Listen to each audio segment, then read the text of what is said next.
Okay, I've been getting few comments to my videos lately calling me a privileged Eurocrat and claiming that EU legal jobs, or in any case jobs in the EU bubble, in the legal sphere, whether in the private sector or in the EU institutions, are only for those with the right connections or possibly with the right societal or educational background, or even coming from the big and most powerful EU member states. Well, after 15 years in this environment and coming from an island in the middle of the Mediterranean Sea with zero connections, let me tell you why this narrative is very wrong.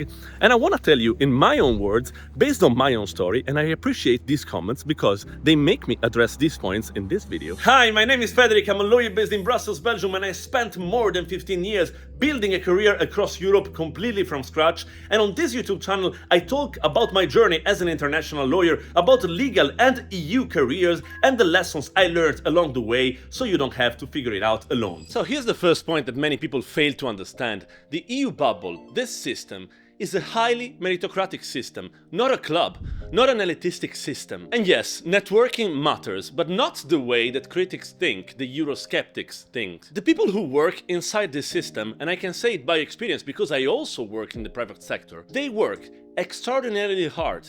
A lot of pressure, fierce competition, long hours. And as I said in previous videos, networking matters. It does matter. But it matters when it means building genuine professional connections, not when it means having a godfather who gets you in this or that job. And yes, I could see it myself because back in my earlier years working in Italy, I could see myself those non-genuine forms of networking. And yet, when I had that same feeling of non-genuine networking here in Brussels, it always ends up in the same way.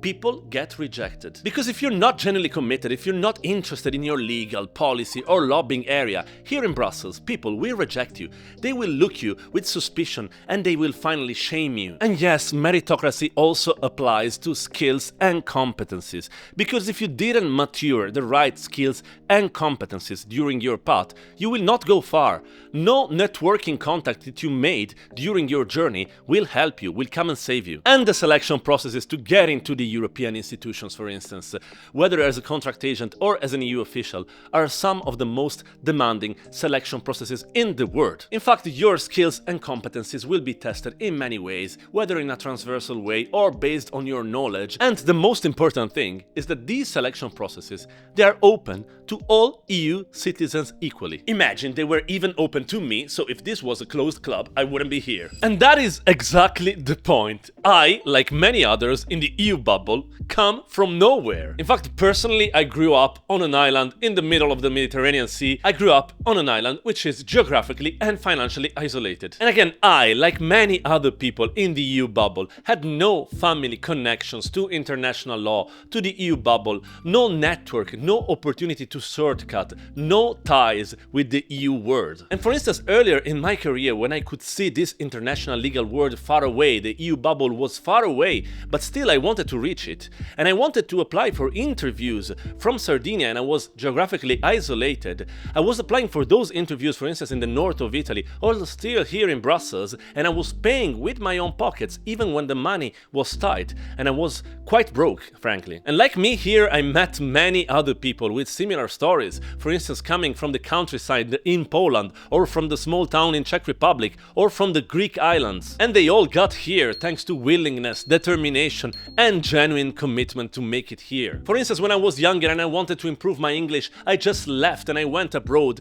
to work as a waiter because I wanted to improve my English so that my professional future could be brighter. And at the same time, I was looking for funding, for scholarships, in order to have more opportunities to study and to develop more expertise. And you can find plenty of scholarships for masters, for PhDs, even in your own university, even at local level. That's what I did. Many of these scholarships are EU funded and they helped me a lot to achieve my goals. So what I want to say here is that I built this path relying exclusively on my own. And if I could do it from there, from an island in the middle of the Mediterranean, geographically and financially disconnected, anyone can do it, and the system is more open than anyone thinks. So to those people who claim that if you want to make it here, you can only make it with a certain network, well, let me tell you, that's bullshit.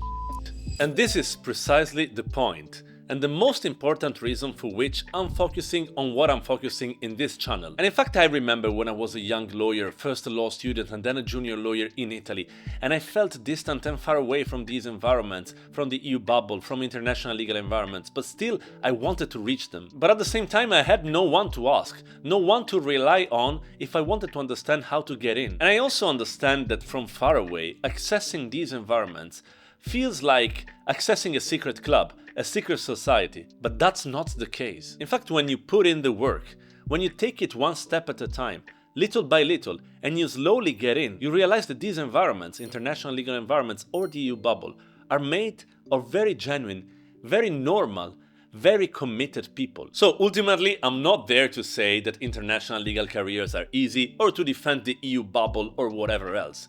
I'm here to say that this type of path, this type of journey, is open and accessible to everyone, even for those who think it's closed or who think that you can just access these environments if you have a strong or unfair networking advantage. So if you're watching this from a small town in the province, from a small island, from a countryside, or from a place where this type of career feels out of reach, don't worry, because I feel you, I was in your situation, and this channel is here precisely for you. And I will be sharing more and more insights about how to embark this type, whether you want to become an international lawyer or whether you want to embark an EU career. And if you have questions or curiosities, please drop them in the comments because I'm happy to give you my 2 cents. And if you liked the video or if you found it helpful in any possible way, please drop a like and subscribe to the channel because this is the best way to motivate me and to incentivize me to provide more and more content of this type. So keep staying connected, keep following, and as I always say, to the next one.